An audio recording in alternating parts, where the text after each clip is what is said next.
Nusantara, the new capital city of Indonesia, being built as we speak, has its critics. Some say it's in the middle of nowhere, that the project appears to be rushed, that it comes at great cost, that it is a recipe for disaster. Enter Ridwan Kamil, the recently appointed Curator of Nusantara. Ridwan has been the Governor of West Java, Indonesia, and before that, the Mayor of the city of Bandung. He is a popular politician with the ear of the top decision makers in the country. As a curator, I have a nationalistic responsibility to make sure this is successful. I tell them the hard truth. I said, Mr. President, this is the most expensive political decision in our history. We have to create a series of strategy to bring more people to Nusantara. This is the game that we have to play. Without population, there is no economy. Importantly for Nusantara, Ridwan is an accomplished architect and urbanist. He knows what makes cities tick. The essence of the city is a city for all. Ground floor will be public. Nusantara promised to be net zero, mostly green, with tropical giant trees. This is the recipe to make sure the city will be livable. So I ask him, why build a new city in the first place? With so many stakeholders and ambitious targets, what role can design play? And what can he do to make a difference? Let's find out. This video is sponsored by the Holcim Foundation for Sustainable Construction. More on them later. Ridwan Kamil, welcome to Ecogradia. Thank you, Limang. Been nice to see you again. You have had many job titles. You were founder of Urbane Indonesia, an award-winning design practice in Bandung. You were former mayor of Bandung, the city, governor of West Java, Indonesia. Yes. Last year, you were appointed Curator of Nusantara, Indonesia's new capital city that is under construction in East Kalimantan. You're correct. An architect, an urbanist, social and environmental activist, politician, public servant. Interestingly, you're also an influencer. Now, I don't think there's an architect in the world who has the same social media numbers that you do. I mean, 3.8 million followers on Facebook, 5.5 on Twitter, almost 22 million followers on Instagram. Total almost 30 million. Almost 30. Combined. That's remarkable. It feels as if everything you do these days ends up online, right? Every trip you make, every event of your life, every issue that interests you. So what is the one thing about Ridwan Kamil that you would like your millions of followers to know? I appear around 17 movie. So nobody really knows that I play in 17 movies. 17? These were Bahasa Indonesia movies? Bahasa Indonesia. Yes, a cameo. Cameo means only appear in like 1 to 5 minutes. Because with 3 conditions. One, I play in the movie only if it was shooting in Bandung or in West Java, because I'm promoting my region through film. Second, it must be a cameo, only very short, because it's not my main occupation. Third, I cannot be paid because it's just a promotion. So I'm a movie star. 17 total. So what is the one thing you don't want them to know? Maybe about my past love life, because I was rejected 3 times about my love life before I get married. There's a love tragedy. That's why I don't want to talk about it. Okay, I won't push that one. But thank you for sharing. Let's talk a little bit about your background. You grew up in the 70s and 80s. What was that like for you and your family? Yeah, I come from a middle-class family. My father was a university professor of law in Bandung. My mom also a lecturer. So we are having a great time as a modest family. Not so much in terms of wealth or materiality. I was born in 71, so I'm Gen X, and I spent my childhood during Suharto's years in Indonesia. It was politically very stable, but of course ended not in a so great way. But we had a very peaceful and stability that time. And throughout my life, I I exercise very active time. That's why it's not easy to define myself, because I always told my people or everybody that I'm a multi-dimension person. Yeah, I have a political dimension. You can talk about me regarding my governor, my mayor time, my political situation now, and also my future career in politics. I have also what I call academic dimension. I got just received honorary degree from Glasgow University. Right. I have also business dimension. Yeah, I'm building my coffee business, my men-only skincare business, carbon credit business, many business during my break as a leader, of course. And I have also creativity business, yeah, and which means I do paintings now. What is the reason for this energy and positivity in your life?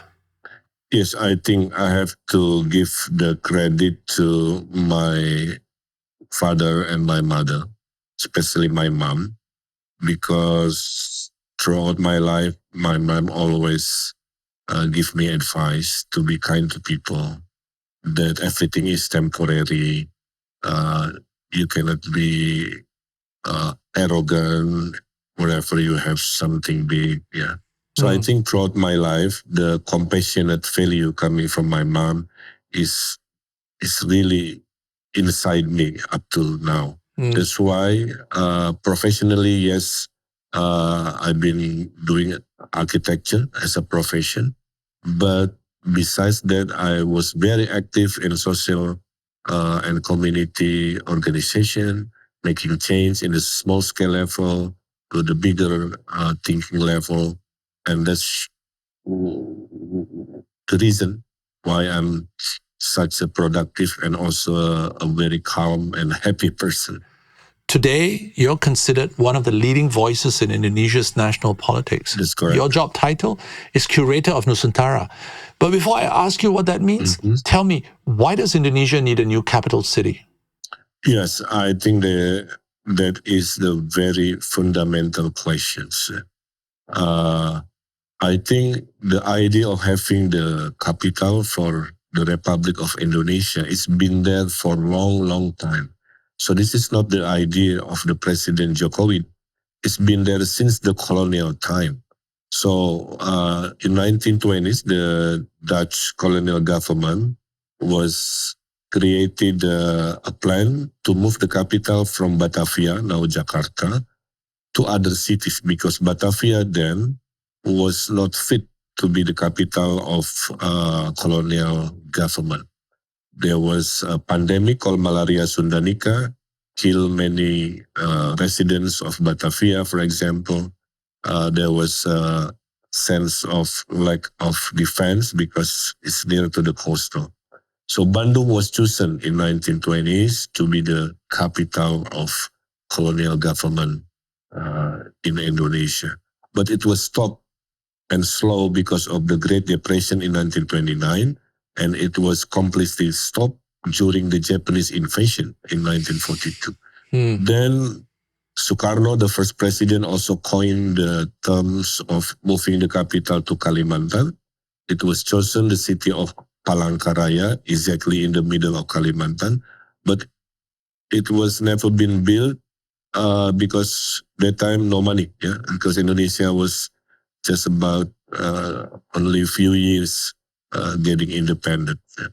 And during Suharto's the time also planned to move the capital from Jakarta to Jonggol. Jonggol is an area in the Bogor region. It's like 1 hour from Jakarta. So my point is, this is not the Jokowi's idea. Jokowi just got the momentum, during the post-COVID, that the support from the parliament given to the Nusantara during the Jokowi's time. So I think that's the most important reason that Nusantara, or the capital of Indonesia, needed since the long time from the colonial time, but only executed during Pak Jokowi's time as a president.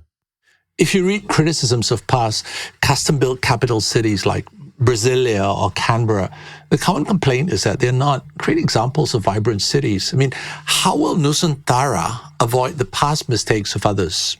I remember during the conception of moving Jakarta to Nusantara, I went to the palace and met the president, and I gave a president it's like 15-minute lecture about the failed capital cities. Yeah. I said to president like this, Mr. President, this is the most expensive political decision in our history. We need to be successful. So one, overscale. It's too big sometimes, yeah.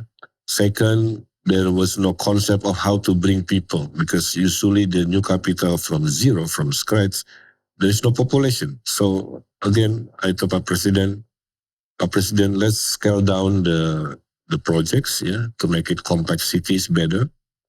Second, the challenge of Nusantara will always be how to bring people.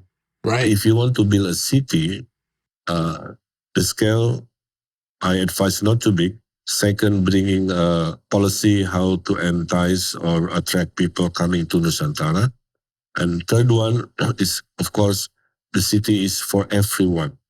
You have to have a balance of formal, informal. You have to balance the economy for middle up and the economy for middle low. You have to have a fancy restaurant, but next to also food court type restaurant for everybody. That's the essence of the city. The essence of the city is a city for all. So that's the reason President understand that to build the Nusantara will take time. So the current political discourse in my country, in my opinion, is about over expectation. You know?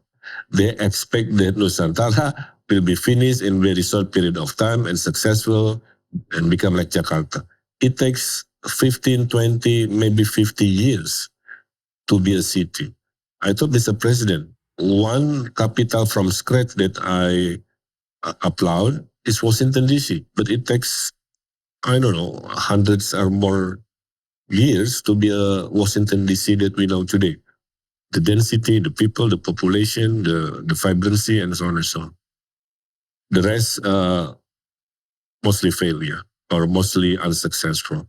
So I think it's a challenge, and as a curator, I give advice on what should be decided and what's a good side and bad side of having this concept from zero.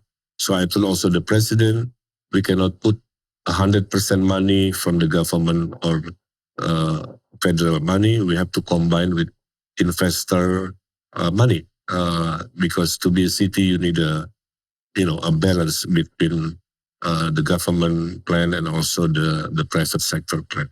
And this is what's happening today. But as I said, is sometimes the expectation that also becoming an issue.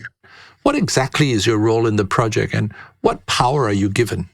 So every week I have 2-3 meetings. Every meeting I review 3 to 5 projects. And not always in one meeting. One project usually I approve after 2 or 3 meetings. Yeah. So what's the dimension that I have to approve?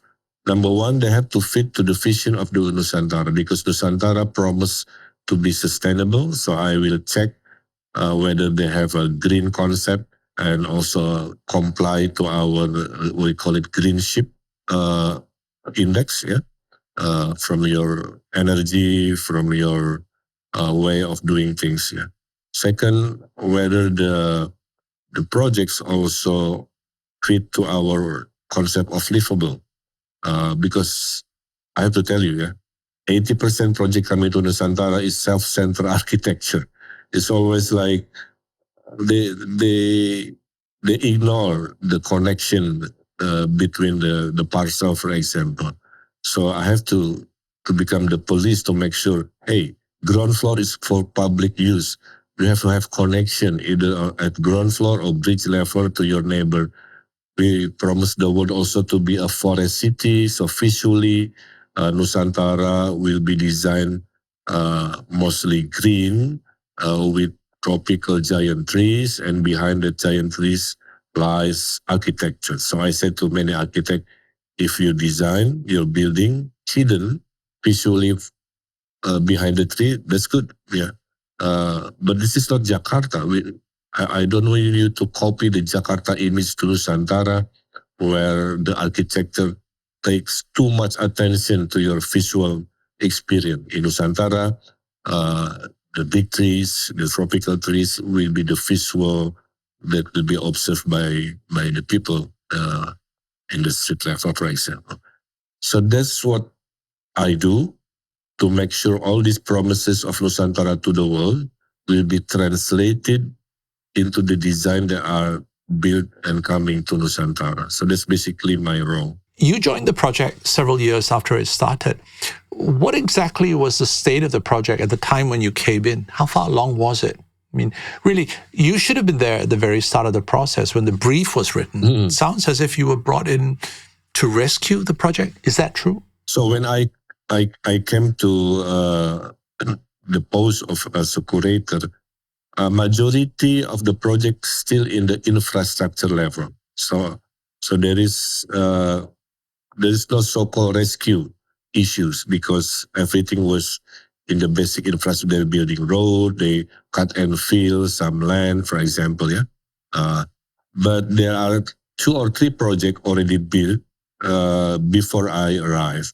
What are some of the ideas that you have introduced to the project? Yeah. So one thing that I'm very proud to contribute, Nimal, is I give them advice and they took the ideas of having ground floor for public use only. I said, this is the recipe to make sure the city will be livable if all the ground floor dedicated to public use. You have retails, you have exhibition, you have whatever. Yeah.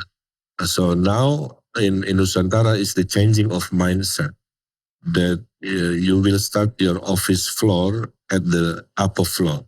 So all ground floor in Nusantara will be not occupied for private activities, will be public. That's one thing, my contribution to make sure Nusantara will be livable. Otherwise, it will be like in Jakarta. After 5, a ground floor empty, the lobby is closed and empty. Nobody walks the city. It's because a simple rules of changing the mindset that ground floor is for public use and private use, you go upstairs after ground floor. That's my contribution, for example. Second one, I reduce the right of way, because usually in a big city, they tend to show off by having a very wide right of way. But for me, it kills the activity. If you have the mindset everything has to be wide, everything has to be big. Yeah. So I reduce some of the right of way and I make it pedestrian wider, for example, and give balance to vehicle and also bicycle lane and also the wide pedestrian.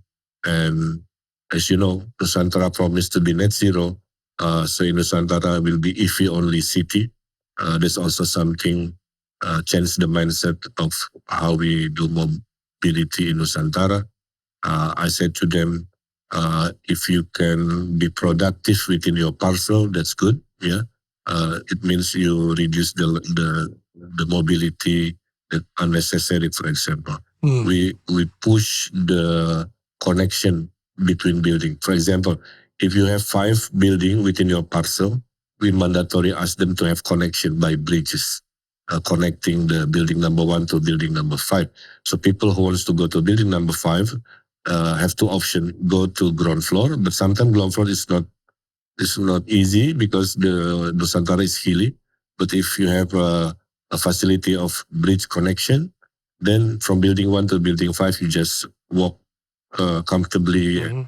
So imagine if this implemented, Nusantara will be a different type of city compared to typical Indonesian city.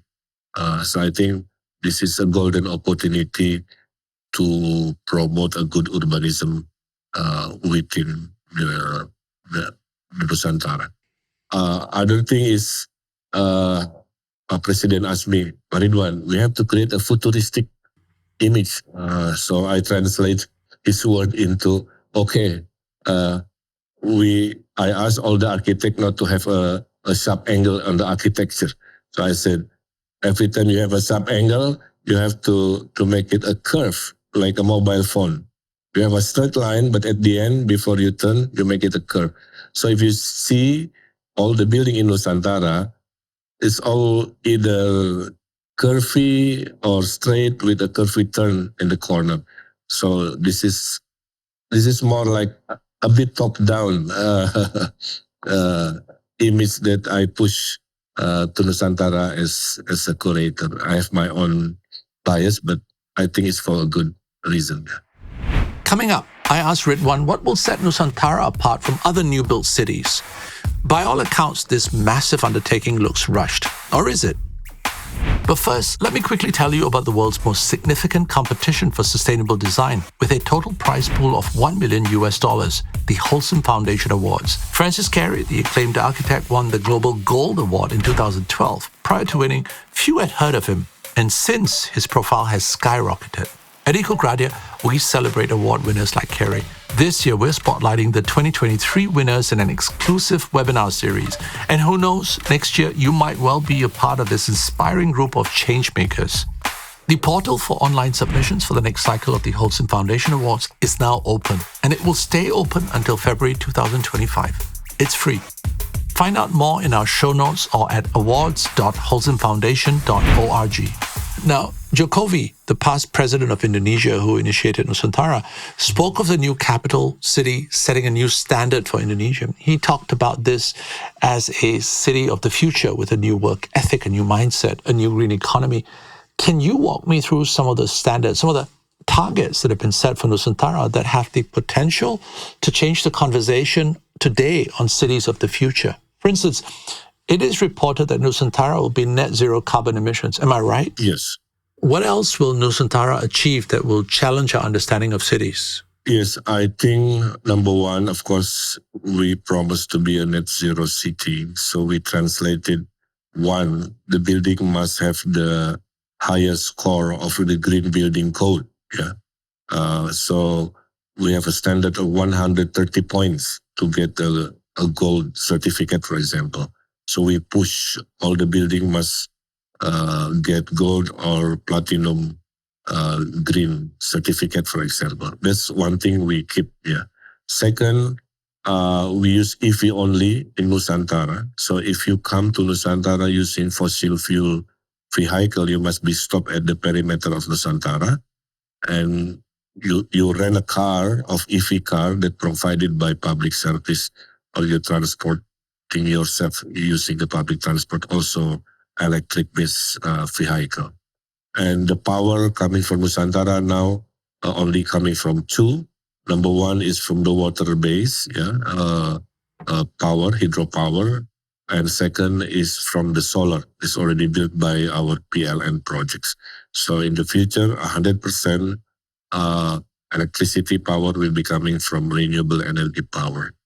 And also something that challenges the urbanism is how we work demand. For example, one is making sure ground floor is only for public.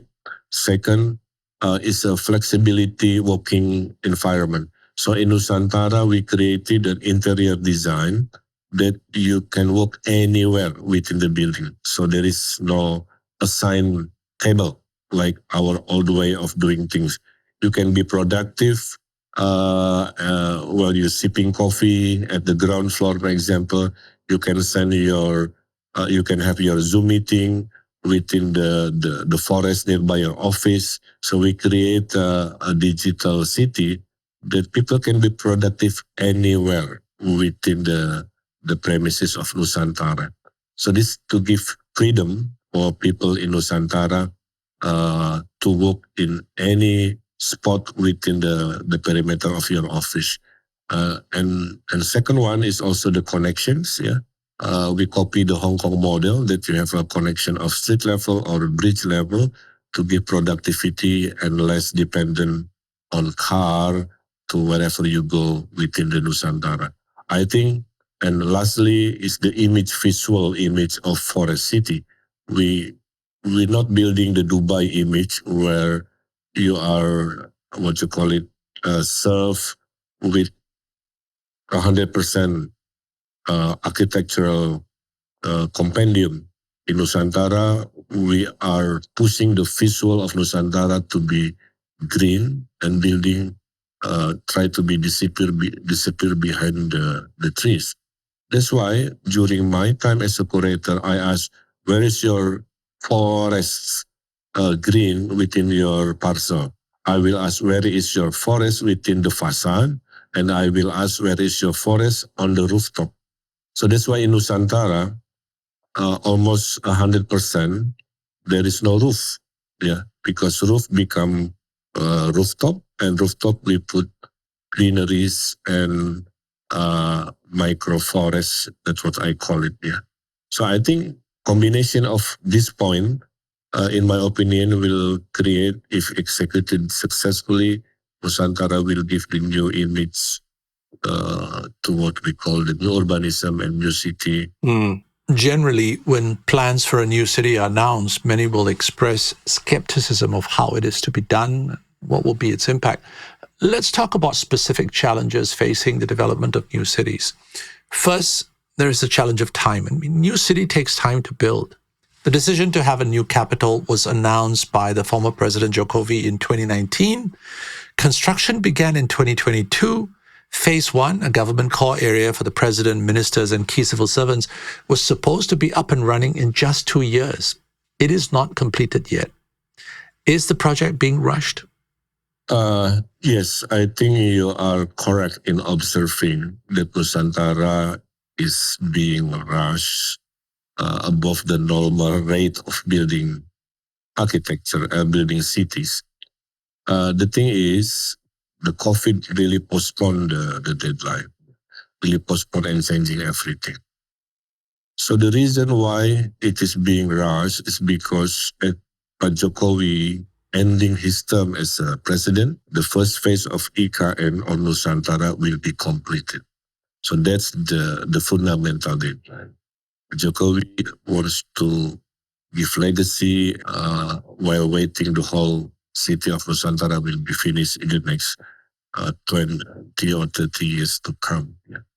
So this deadline of ending his term translated into a very massive change on building construction in Nusantara. They build it days and night.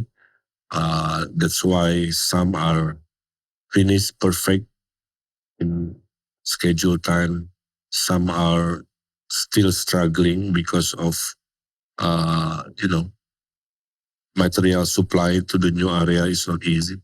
Combined with rainy season that's coming the last 2 months, and this month also postpone many scheduled activities, for example. That's the reason up to today, all the expectation is not 100% perfect. That's why Pak Jokowi decided to postpone his move to Nusantara. I think that's the reason. Yeah, this is the rush. So Jokowi's exit from the post of president in October 2024 was tied to the completion of phase 1 of the project, yes? That's correct. That's correct. Everything is political, I have to say that. Right. But you made the point that cities take not just years, but decades to build and mature. Will phase 2 and phase 3 be built at a slower, more reasonable pace? I think so. Because I also summoned by Prabowo, the president. So I told Pak Prabowo the same I'm telling you now about the reason, the history, the current pace, the expectation, and so on. So Pak Prabowo said, my commitment, Ridwan, of course, as a new president, I will continue the Nusantara projects, yeah, but at the speed that he thinks is appropriate to his time, because he has 5 years, for example, and he's not rushed for any deadline, for example. So I think from the high speed construction process, The first phase will be to normal pace during Prabowo's time. And I said, and this is what I told also many people in Indonesia, we should expect Nusantara to be, for the government to be finished maybe in 15 to 20 years, and to be a real city, it takes maybe 50 years because we need investment with the private sector, and private sector will come where there is a logic, where is the population, where is the market. So this is the game that we have to play to make a successful city is, again, to bring population. So I always tell everybody, make sure we have a strategy to bring people. For example, if you build university, you have to create university with dormitory, for example. We have to create a destination-based architecture, a tourism, so people can come and do things in Nusantara and fall in love in Nusantara and decided to stay. So we have to create a series of strategies, including the non-architectural strategy, maybe a free tax, income tax for people who works in Nusantara, for example, or low income tax, low tax for corporation, for example. Something we have to come up with strategy to bring more people to Nusantara. So beyond as an architectural or physical curator of Nusantara, I advise also many issues in urban economics, urban cultural issues to make sure Nusantara successful, not fail. Because as a curator, I have what you call it nationalistic responsibility to make sure this is successful, not fail. So I'm giving my time, my energy, my knowledge, my advice to all decision makers to make Nusantara successful. In projects, we often battle a mindset of short-termism. Yes, I mean, investors and clients want immediate returns. In the making of a capital city, you have short-termism from two sides. You've got public expectations. I mean, people want the city to magically appear. Then you've got investors who want to extract profits quickly. You're the only person who is standing outside the system and making a case for a longer timeline. That's true. The city is a long game. It's not something that will appear tomorrow. But how do you do that? How do you have this conversation with the public and with investors? What do you offer them in return for their patience? Yes, besides my job as a curator, the president asked me also many times to speak to public about the situation in Nusantara. I think the administration of Nusantara was having a problem on telling Nusantara in a comprehensive way, and Mr. President asked me extra contribution because, I have 30 million followers of my social media, and majority of Indonesian, they consume Nusantara through the news from mobile phone, from online news. So I think I having many time as a speaker in seminar, in podcasts like what we're having today, explaining everything from A to Z. I'm telling the truth. If I think it's a problematic, I tell it's still problematic. It is successful, I think it is successful. For example, global audience accused Nusantara is cutting down the tropical trees to build a city. And I said it's not true, because the location of Nusantara was a plantation of eucalyptus tree that will be cut regularly every 6 years to make paper or paper tissue, for example. It's industrial plantation in the form of high trees. So Nusantara actually is balancing of building a city, of course cutting land, but also planting 21 million new tropical trees. We call it rewilding. Because if you go to Nusantara today, there is no animal, because the ecosystem is monoculture. So we created a return of these tropical trees. Of course, we have to wait. It's a long game. It needs like 10 years for trees to grow to be a tropical forest. So I told the investor also the same. Let's be realistic.